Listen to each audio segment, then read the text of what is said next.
तभी मुझे एहसास हुआ कि अब मैं घर का बड़ा हूँ और इस नाते से मुझे अब जिम्मेदारी उठा लेनी चाहिए। लेकिन खैर तब मैं नवीं जमात में था, इसलिए अम्मा ने मुझे बहला फुसला कर मेरा ध्यान पढ़ाई पर करवाया और कहा कि मैं मैट्रिक के बाद खुद तुम्हें ये जिम्मेदारी सौंप दूंगी, लेकिन अभी इस वक्त तुम्हें पढ़ाई की जरूरत है। उस दिन के बाद से मैंने दिल लगा कर पढ़ना शुरू कर दिया। लेकिन मेरी माँ लोगों के कपड़े सीकर और कुछ के घर खाने बनाकर और कुछ के घर काम करके इस घर को चलाने लगी। मैं अपनी माँ को इस कदर मेहनत करता हुआ देखता तो मेरा दिल कट जाता। मैंने बहुत कोशिश की कि मैं किसी तरह माँ की मदद कर सकूं, मगर कोई भी जॉब देने को तैयार न था। खैर करते करते मेरे नवी के इम्तहान हुए और अल्लाह ने मुझे आला तरीन नंबरों से नवाजा। मेरी कामयाबी देख मेरी माँ की आंखों में आंसू आ गए। उनकी और अब्बा की ख्वाहिश थी कि बच्चों को इस तरह कामयाब देखें, लेकिन अब्बा का वक्त ही दुनिया में थोड़ा था। इसलिए अम्मा अपने बच्चों को कामयाब होता देख कर रोने लगी और अब्बा को याद करने लगी। मुझे भी देखकर दुख हुआ, लेकिन मैं क्या ही कर सकता था। इसीलिए उन्हें तसल्ली देता और अपने होने का एहसास दिलाता। ऐसे ही वक्त गुजरता जा रहा था। मैंने घर में बच्चे पढ़ाने शुरू कर दिए, छठी, सातवीं और आठवीं जमात के, और साथ पढ़ाई पर ध्यान देता रहा। इसी तरह मेरा मैट्रिक भी अच्छे नंबरों से क्लियर हो गया। नंबर ज्यादा अच्छे होने की सूरत में मुझे स्कॉलरशिप मिल रही थी, मगर मैं पढ़ना नहीं चाहता था, बल्कि अम्मा का बाजू बनकर उनकी जिम्मेदारी कम करना चाहता था। लेकिन अम्मा ने अच्छे नंबर देकर मुझे मजीद आगे पढ़ने पर मजबूर किया और ना चाहते हुए भी मुझे इंटर करना पड़ा। इंटर के दौरान हमें नित नए मसाइल का सामना हुआ, जिनमें छोटी बहन की बीमारी सबसे बड़ी थी। उसको अपेंडिक्स का मसला हो गया था और मौका पर ऑपरेशन करना था, लेकिन हमारे पास तो इतने पैसे ना थे कि ऑपरेशन करवा सकते। इसलिए इधर उधर से उधार मांग कर, और अम्मी ने भी हर जगह जहां वो कम करती थी अगले महीने की सैलरी भी एडवांस दे दी थी, तब भी पैसे इकट्ठे ना हो सके थे, तो मजबूरन हमें अम्मा के कान की बालियां बेचनी पड़ी, जिससे छोटी बहन का आसानी ऑपरेशन हो गया। ये सब अपनी आंखों से देखना मेरे लिए इंतहाई अजियतनाक था। मेरी माँ ने जिसे आज तक हाथ न लगाया, मेरे अब्बा जिसे इतनी मोहब्बत से लाए, वो बालियां आज बिक गई थी। उसी दिन मैंने फैसला कर लिया था कि बस अब मैं इतनी मेहनत करूंगा कि अपनी माँ को इससे भी ज्यादा सोना बना कर दूंगा। उस दौरान मैंने दुबई के वीजे के लिए अप्लाई किया था। ये सब अम्मा ने मामू से कहकर करवाया था, जिन्होंने साफ साफ कह दिया था कि अगर मैं वीजा भेज रहा हूँ, इतने पैसे लगा रहा हूँ, तो जब ये कमाने लगेगा तो मुझे पैसे वापस कर दे और उधर आकर जॉब भी खुद ढूंढे और साथ ही साथ रहने की जगह भी कोई और देखे। अपने मामू के ये अल्फाज सुनकर मुझे एहसास हुआ था कि हाँ, वाकई मैं यतीम हूँ। और फिर कुछ अर्से बाद मैं दुबई चला गया। वहां जाकर सबसे पहले मैंने एक कमरा लिया रहने के लिए और फिर काम ढूंढना शुरू कर दिया। दुबई में काम मिलना एक मुश्किल तरीन फेज था मेरी जिंदगी का, लेकिन फिर भी ना जाने किस तरह हिम्मत करके हाथ पल्ला मारा तो 6 महीने बाद मुझे सड़कों पर सफाई की नौकरी मिल गई। इस 6 महीने में मैंने बुरे से बुरा वक्त देखा था, चाहे वो फुटपाथ पर सोना हो या मुसलसल 3 दिन भूखे रहना हो। लेकिन मजाल थी जो घर अपनी माँ को फोन करके उन्हें अपनी हालत बताई हो। मेरे लिए सबसे मुश्किल काम था ये। और जब जॉब मिली तो मुझे वहीं के रूल्स के मुताबिक एक कमरा अलॉट किया गया और मैं उसी में इज्जत से रहने लगा। मैंने अपनी माँ को अपनी जॉब तक का ना बताया कि मैं कौन सी जॉब कर रहा हूँ। बस मुझे इतना पता था कि मैं जितना कमाता हूँ उसके आधे का हिस्सा मेरे लिए है और बाकी सिर्फ मेरे पीछे घर में बैठी माँ बहन भाइयों का है। मुझे दुबई की सड़कों पर सफाई का काम करते 1.5 साल गुजर गया था कि जब एक दिन एक कागज मिला जिस पर लिखा था, अगर अमीर होना चाहते हो तो इस पते पर पहुंच जाओ। मैं उस पते पर गया तो मालूम हुआ यहाँ तो सालों से कोई नहीं रहता। मैं वहां से वापस जाने लगा, फिर कुछ सोचते घर के अंदर चला गया। अभी गया ही था कि किसी ने बेहोश कर दिया।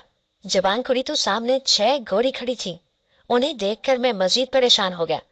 मैं जल्दी में हड़बड़ाता हुआ उठकर भागने लगा, लेकिन उन लोगों ने मुझे पकड़ लिया और कहने लगी कि जो यहाँ आता है वो यहाँ से बाहर नहीं जा सकता। मैं डर गया, मेरा सांस बंद होने लगा कि अब मेरी माँ का क्या बनेगा। मैंने उस वक्त को कोसा जब लालच में आकर मैं यहाँ आया था। कुछ ही देर बाद एक खातून वहां आई जो सोने से लथपथ थी और कहने लगी, क्या तुम नहीं जानते यहाँ क्या हुआ था। मैं नफी में सर हिलाने लगा तो उन्होंने बताना शुरू किया कि आज से अर्सा पहले यहाँ पर एक लड़की रहती थी जो बहुत खूबसूरत थी, लेकिन उसके मुलाजमीन बहुत गलत तरह के इंसान थे। इसलिए एक रोज वो दरिंदा बन गए और उस पर जुल्म कर बैठे। उसी जुल्म की इंतहा वो सह न सकी और इंतकाल कर गई। कहा जाता है कि यहाँ उसकी रूह अब भी है और यही वजह है कि लोग यहाँ मुड़कर दोबारा नहीं आए उस दिन के बाद। उनकी कहानी सुनकर मुझे निहायत अफसोस हुआ, मगर इस अफसोस से ज्यादा तो मुझे अपने आप पर अफसोस था जो अब कहीं का भी नहीं रहा था। मैं मुसलसल सोच में घिरा था कि तभी वो औरत मुझे देखकर बोली, अब नदामत का कोई फायदा नहीं, इसलिए जैसे जैसे मैं कहती हूँ वैसे वैसे करते जाओ। मैं मुतजस्सिस होकर पूछने लगा, ये क्या, इसके बाद मुझे यहाँ से आज़ादी मिल जाएगी? तो वो कहने लगी कि हाँ, मगर तुम्हें हमारी हर बात माननी होगी। ये सुनकर मैं फौरन मान गया, क्योंकि मुझे भी आज़ादी ही चाहिए थी। उसके बाद उस औरत ने बताना शुरू किया कि यहाँ जो कहानी बाहर पहुंची हुई है, जिसकी वजह से लोग यहाँ नहीं आते, वो मेरी बनी बनाई और मेरी ही फैलाई शुदा है। दरअसल ये घर वो जगह है जहाँ कोई नहीं आता, मतलब कोई भी नहीं, सिवाय उनके जिन्हें मैं चाहती हूँ। इसलिए यहाँ पर जितने लोग रहते हैं वो सब मेरे ही अंडर और मेरे ही लिए काम करते हैं। और ये वो तमाम लोग हैं जिन्हें मैंने पुलिस से छुपा कर यहाँ रखा हुआ है। ये सब गैर कानूनी तरीके से मुख्तलिफ ममालिक से दुबई आए थे, और जैसे ही पुलिस को उनकी खबर होती, मैं उन्हें अपने अंदर लेकर उन्हें छुपा लेती और फिर उनसे चोरी डकैती वगैरह का काम करवाती, ताकि वो अपना खर्चा उठा सके और मुझे भी यहाँ रखने का कुछ देते रहे। और वो ऐसा ही करते, और आज तक ऐसा नहीं हुआ कि उनमें से कभी कोई भी पकड़ा गया हो। मैं उन्हें इतनी स्ट्रॉन्ग सिक्योरिटी देती हूँ कि आज तक कोई भी नहीं पकड़ा गया, और ना ही पकड़ने देती हूँ। और आज वो अल्हम्दुलिल्लाह इतना अच्छा इकट्ठा करके माल घर भी बेचते हैं और खुद भी रखते हैं। और हाँ, वो लड़कियां जो रोज तुम्हारे पास आती थी भागते हुए, उन्हें भी मैंने ही भेजा था कि शायद तुम उनकी बात मानकर हमदर्दी में साथ चलो और इस घर तक आ जाओ। लेकिन तुम्हें अपने काम से बहुत मोहब्बत थी। बस यही मोहब्बत देखकर मैंने फैसला किया था कि हमारी भी टीम में एक मेंबर ऐसा होना चाहिए कि जो अपने काम से इस कदर मोहब्बत रखता हो। इसीलिए शाम के वक्त मैंने अपनी टीम के एक लड़के को तुम्हारे पास भेजा, चिट्ठी पर एड्रेस वगैरह लिखकर, ताकि तुम इधर आकर हमारे साथ मिलकर काम कर सको और हमें ज्यादा से ज्यादा प्रॉफिट हो। तो बोलो, क्या तुम हमारे साथ काम करने को तैयार हो? उनकी बात सुनकर मुझे कुछ हैरानी हुई कि वो ये क्या कह रही हैं, क्योंकि मेरा मकसद उनकी खोज ही था। तभी मैंने अपने साथ आई पुलिस को अंदर बुलाया और वो उन सबको घेरे में लेकर खड़ी हो गई।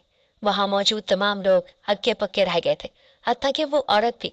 फिर वो औरत चीखती हुई मुझसे बोली, कौन हो तुम और क्यों किया तुमने ये सब हमारे साथ? तभी मैंने उसे बताते हुए कहा कि शुरू में मैं दुबई में सड़कें साफ करने का काम किया करता था, जो इधर की गवर्नमेंट में हाथ डालने के लिए किया था मैंने। उसके बाद आईएसआर के लिए सिलेक्शन शुरू हुई, सब अप्लाई कर रहे थे, तब मैंने भी हिम्मत करके अप्लाई कर दिया और मेरी खुशकिस्मती कि मेरा नाम भी आ गया इनमें।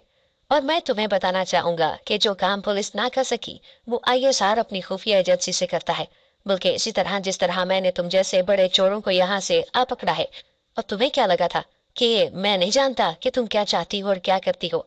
मैं तो तुम्हें दिखाने के लिए सबके सामने ऐसे बिहेव करता था जैसे मुझे इन जगहों का पता ही ना हो और मैं बिल्कुल अनजान हूँ। और हाँ, मैंने तुम्हारा वो साथी भी पकड़ लिया है जिसने मुझे तुम्हारे कहने पर ड्राइवरी की जॉब दी थी।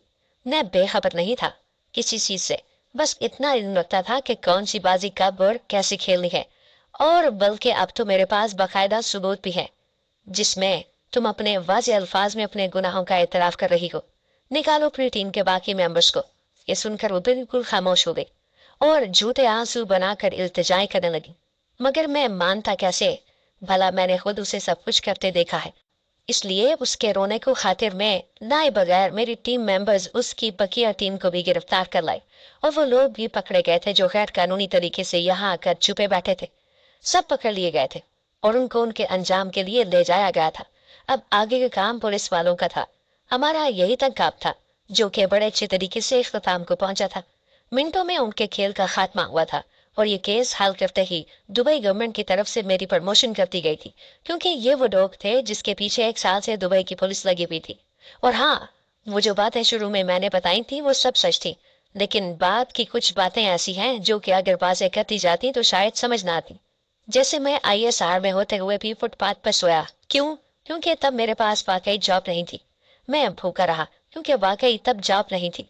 लेकिन सड़कों की सफाई का काम करने के बाद जब आईएसआर में मेरी सिलेक्शन हुई, तो ये खबर मेरी माँ के अलावा कोई नहीं जानता था, हत्ता कि मेरे सगे मामों तक नहीं। सिर्फ इसीलिए मैंने आगे भी सफाई का काम मुसलसल जारी रखा, ताकि किसी को मुझ पर शक न हो और मैं आसानी काम कर सकूं। इसके अलावा मेरे मामू जो दुबई में रहते हैं, उन्होंने आज तक मुझे मुड़कर न देखा और ना ही कभी मुड़कर पूछा कि जिंदा हो या नहीं, या ये तक नहीं पूछा कि कोई जरूरत तो नहीं। मैंने तो बाकायदा उनके रसीद ही उन्हें जब लौटाए तो घर के बाहर कहीं लौटाए थे। ये सब मेरे लिए सबक था, बहुत गहरे, जिन्हें मैं बाप की वफात के बाद जल्द ही समझ गया था। اور میرے گھر میں میرے دو بھائی بھی اچھی جاب پر لگ گئے تھے اور میری دونوں بہنیں اچھی جگہ تعلیم حاصل کر رہی تھیں. مجھے کوئی افسوس نہیں یہاں آنے پر. ہاں البتہ گھر والوں کے ساتھ رکھنا بہت بڑا رسک ہے، کیونکہ کوئی بھی دشمن اگر میدان میں آئے تو وہ ہم سے نہیں بلکہ ہمارے گھر والوں سے ہی اس بات کا بدلہ لیتے ہیں کہ آخر یہ بہادر مرد پیدا ہی کیوں کیے. آج ایک اور مشن کا اختتام ہوا تھا جس کی خبر جب ماں کو پہنچائی تو وہ خوش ہو گئی اور اللہ سے میری کامیابی کی دعائیں کرنے لگی.